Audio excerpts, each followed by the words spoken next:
আমাদের গাইবান্ধায় content creator মেটাপ হতে যাচ্ছে, যেহেতু আমরা এটা অঞ্জুবের কাছ থেকে শুনছি, ওনার কাছ থেকে আজকে জানবো আমরা।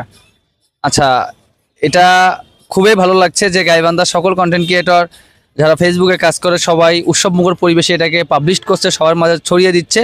খুব দ্রুত এই কন্টেন্ট ক্রিয়েটর মিটআপটা হচ্ছে। 100 ফলোয়ার্স যদি থাকে তারা কি অংশগ্রহণ করতে পারবে? এখানে 100, 150 বা মিলিয়ন বা লাখ ফলোয়ার কোনো মুখ্য বিষয় না। মুখ্য বিষয় হচ্ছে গাইবান্ধায় এই প্রথমবারের মতো আমাদের গাইবান্ধার সকল কন্টেন্ট ক্রিয়েটরকে নিয়ে আমরা একটা মিটআপের আয়োজন করছি।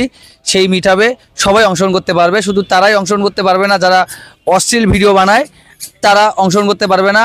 আমাদের এই আয়োজনটা হচ্ছে আপনার ভিতরে প্রতিভা আছে, যারা নিজের প্রতিভা, নিজের ভালো লাগা গাইবান্ধা জেলাকে তুলে ধরে, শুধু তারাই এই কন্টেন্ট ক্রিয়েটরের মিটআপে অংশগ্রহণ করতে পারবে। ঠিক আছে, ধন্যবাদ। আমাদের গাইবান্ধায় কন্টেন্ট ক্রিয়েটর মেটাপ হতে যাচ্ছে, যেহেতু আমরা এটা অঞ্জুবের কাছ থেকে শুনছি, ওনার কাছ থেকে আজকে জানবো আমরা।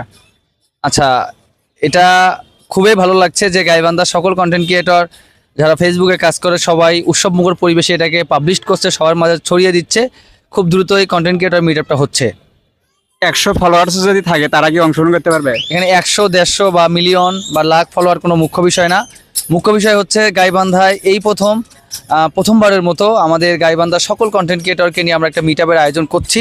সেই মিটআপে সবাই অংশগ্রহণ করতে পারবে। শুধু তারাই অংশগ্রহণ করতে পারবে না যারা অশ্লীল ভিডিও বানায়, তারা অংশগ্রহণ করতে পারবে না। আমাদের এই আয়োজনটা হচ্ছে আপনার ভিতরে প্রতিভা আছে, যারা নিজের প্রতিভা, নিজের ভালো লাগা গাইবান্ধা জেলাকে তুলে ধরে, শুধু তারাই এই কন্টেন্ট ক্রিয়েটরের মিটআপে অংশগ্রহণ করতে পারবে। ঠিক আছে, ধন্যবাদ।